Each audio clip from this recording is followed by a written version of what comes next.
This station is designed to test a candidate's ability to control hemorrhage and manage shock. This is a scenario-based evaluation. There are no assisting rescuers for this station. Candidates have 10 minutes to complete the station. EMS providers respond to many calls involving hemorrhage and shock.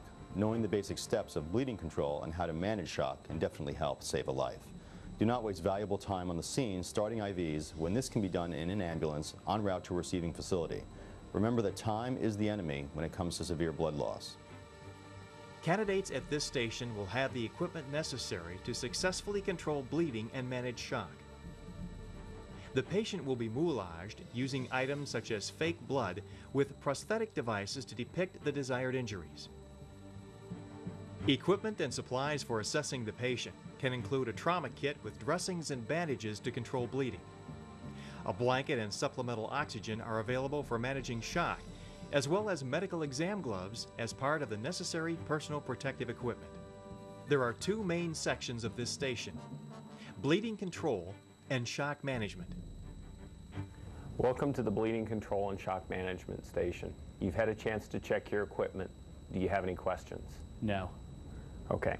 You respond to a female patient with a severe laceration on her arm. The scene is safe and the patient is conscious. The airway is open and she is breathing. Okay, I'm going to take body substance isolation precautions. Grab the arm and apply direct pressure and elevate the arm. The wound continues to bleed. I'm going to grab a second gauze bandage and reinforce. The wound still continues to bleed. At this point, I will apply pressure to a pressure point. The bleeding is controlled. Okay, at this point, I am going to bandage the wound.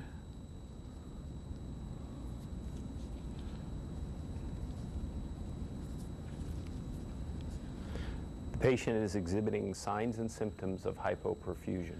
I will position the patient for shock. Okay, at this point, I'm going to lay the patient down. Please hold your arm. I'm going to elevate the patient's legs. Cover her with a blanket.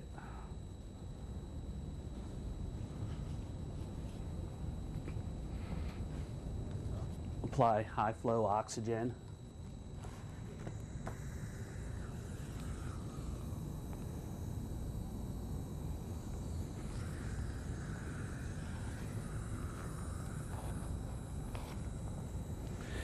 At this point, we need to prepare the patient for immediate transport, and I will start an IV en route if necessary.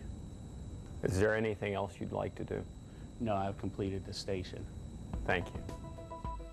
Begin the station by indicating that the proper personal protective equipment is being used. Apply direct pressure and elevate the extremity. If bleeding is not controlled, apply additional dressings and pressure to an arterial pressure point. With the bleeding controlled, bandage the wound to maintain pressure. With the wound bandaged, care for shock by positioning the patient. Apply a high concentration of oxygen. Prevent heat loss and indicate the need for immediate transport. The examiner checks the candidate's performance against the critical criteria for the station. The critical criteria for this station that would have resulted in failure were failing to take or verbalize the use of body substance isolation precautions, failing to provide a high concentration of oxygen, applying a tourniquet before attempting other basic methods of bleeding control, failing to control the bleeding, and failing to indicate the need for immediate transport. A key to this station is to remember the basics of bleeding control: direct pressure, elevation, pressure bandage, and pressure points. Manage shock with patient positioning, maintaining normal body temperature, and supplemental oxygen.